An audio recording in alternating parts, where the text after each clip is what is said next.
Hey y'all, it's your girl Millie Chun, and let's get into the Never Ever Mets. They get started off in a tizzy. So we pick up with Diamond and Aaron, right? Diamond's sister Irene is still here, and Irene had said something about Aaron's kids, and he kind of leaned up like he was on his way to her. Irene told Diamond that she tussled with dudes for fun. So what do you think this was going to be, right? Diamond goes out to talk to Aaron. She was like, I've never seen you be like that. Like, could you be like that with me? He said, I'd never be like that with you. But she talked about my kids. He said, I'm fine with the name calling back and forth, but you brought my kids in it, it's another thing. Then Millie walks up and said, girl, I want to meet your sister. Diamond said, no, you don't. She said, okay, never mind. Irene is on 10 or 10,000. Child, so Diamond was outside trying to talk to Aaron. She saw her peripheral that Irene was about to leave, so she had to leave Aaron. She was like, what are you doing? She was like, I'm about to go. She said, because the way he came around to me, she was like, he said he wasn't going to do that. She was like, he is lying. Diamond said, you think I would let him put his hands on you? She was like, you know, I don't care. You know me. I guess she just tussled with me and child. Irene ain't nothing to play with. Now, Irene has finally left, and she said that she was going to be there for Diamond, right? But Aaron is still salty because when he walked in the room, he heard Irene tell Diamond that she can do better. And honestly, real talk, I'm with Irene. Because if my sister was in love with a man and we found out that he proposed to another woman because he didn't think it was going to work with her because he hasn't seen her, and I don't know what the situation was, but he didn't try to see her, I'll be mad too. Let's keep going. So Chris is sitting here saying that he and Sandia are having like this hot chemistry, right? She's giving him sexy looks. I don't think so. Sandia is not, she does not come off to me as a very sexy girl. You know what I'm saying? She doesn't seem very sure of herself. She seems very docile. The thing is, he is ready to go to the boom boom room. That's what's going on right here. He is a gaslighter. Chris says the problem is the boom boom room is always taken. Him and Sandia are in their bed, and the Aaron that likes Jody is over in his bed. And he's like, Aaron, can you turn your back? Sandia, run from this man. He has no respect for you. Absolutely zero. So Jody and Aaron are in a room, and they have separate beds, right? And they're having a conversation about, like, being together. And she was like, with everything that has happened to her in the past, she doesn't feel like she needs to explain why her process is slower. She is a bang bang therapist, right? But she's not even interacting with Aaron the way she interacts with Chris. So in the last episode, Millie and Chris got into it. She called him the B word, right? He said he wasn't going to argue with a woman, but he did kind of try to shut her down. And she is not like Sandia. She cannot be told what to do, right? And do it. So this is going to be difficult for him, but it's not going to be difficult for Millie because she's going to say what she wants to say. So the problem was, he was trying to get everybody to get on his side to say he wasn't feeling Jody like he's feeling Sandia, right? And I think he is feeling Jody a little bit more. So he asked the room. And when he got to Millie, he kind of shut her down. And she was like, B, don't ask me something and then won't let me talk. And she was like, you was trying to diss me, so I dissed you. And it was kind of like you called me a B. So he's devastated, like, okay, this is not going to work. This is not going anywhere. I'm doing this out of respect for Greg. Like she said, I'm not Sandia. You cannot shut me up. Then Millie tells him that he is not worth, you know what. He gets up and walks off, and then she calls him the B word again.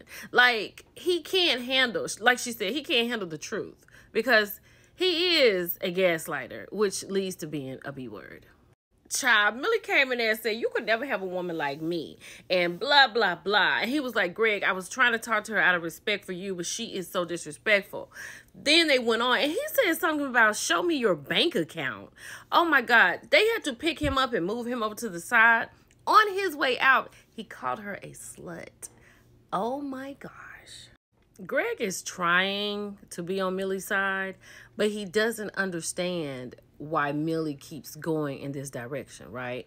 Because she's saying that Chris is not accountable, and that's why he's the B word. And he was like, we just can't disagree and have cool heads. Like, he's really trying to figure out what's her angle. He doesn't know everything she's been through, and when it comes to a man, she gets very defensive. So eventually he's going to learn. So Aaron comes up, Diamond's Aaron, and he was like, if the B word comes so easy to her, you know, it's just maybe something about it. He was like, maybe because I look so good. Chris, get yourself together. So now it's time for Aaron, Jay's, and Jody's visits. Aaron's father is coming, and Jody's best friend is coming. He's very excited to talk to his dad about Jody. Aaron said he doesn't have any blood relatives other than his son in Atlanta. So anytime he can see his dad, you know, it's a great thing. I missed it. He has a son. This conversation with Aaron and his dad is a little wild. He's telling his dad that Jody is a bang-bangologist, right? And Aaron said that can be a little intimidating. His dad said, well, son, you know what to do because you've learned from the women that you've been with. Okay. So this is Cam. This is Jody's best friend. And she was telling her that her and Aaron's first date was not so good. So Cam is like, well, what about the, you know? She was like, you know, I can be a little of a man-eater. Now, she's a bang-bangologist. So I would think, she was like, I could go in and I could go out. But I would think if she's trying to forge a relationship, she would know how to better compartmentalize that. Does that make sense? So Aaron takes his dad into the kitchen to meet everyone. This Aaron right here, he takes this moment to let Aaron's dad know that he doesn't think that Jody and Aaron are an item because they're disconnected. Now, where I do agree with this Aaron, I think he overstepped his boundaries, right? And this Aaron right here is like, I don't even know where this is coming from. But this Aaron said, when you meet Jody, just pay attention. Now, I do agree with this Aaron, but I do think he was doing too much. Child, so they all sitting down talking, the best friends and the father, right? So he asked Jody, like, about her confidence level as far as Aaron is in the picture. She was like, as long as there's no outside interferences, we're good. But the outside will lower the confidence level. And he's like, you know what? You need to trust him because he's really feeling you. I guess. So Aaron's father tells Jody that he heard that she's a good salsa dancer. She said, I'm a good follower if you can lead. Baby, they danced, turned around, swiveled, and everything in this room. Do you hear me? They had more chemistry than Aaron and Jody had chemistry. And that dip, she said, I needed that. I needed a reset. She is not feeling Aaron. So the men have gone out to talk, and they asked Aaron, how does he feel about his relationship with Diamond? He was like, there are no perfect people, but she's perfect for me. Chris is like, whoa, there are no perfect people. But Aaron said, if these men love their women like he loves Diamond, they will understand what he's talking about. Now, he has a lot of work to do to prove to Diamond, and he's doing it. But these two, no. I'm so glad that she's told Greg about, you know, her being taken advantage of, right? And now he kind of understands why she acts the way she acts. And she said something that was so true. She said she's so tired of having to be masculine, right? And defend herself. And she just wants to be feminine. And he said, I'll be right there for you. It was a lot of other stuff they said, but I really like them and I really want this to work. Then when Greg says, I got you, I'm here for you, she hauls off and says, I don't need anybody. I understand that's her being defensive, right? But like he said, everybody needs somebody. And what are you doing in this house? You're here for him. So let him let you be feminine. I hope Greg is patient. Child, they have an intervention with Aaron. 2 couples have left, so there's room in the house. All these men, except for Aaron, are sleeping with their lady. And Aaron is still sleeping in the same room with Chris. And Chris wants to be in there alone with Sandia. He was like, you got to talk to your girl, man. I don't think it's that easy, fellas. Child, they didn't talk to Aaron and putting these beds together. She woke up and he was right there kissing her on the forehead and she was not having it. Okay? And now he's apologetic.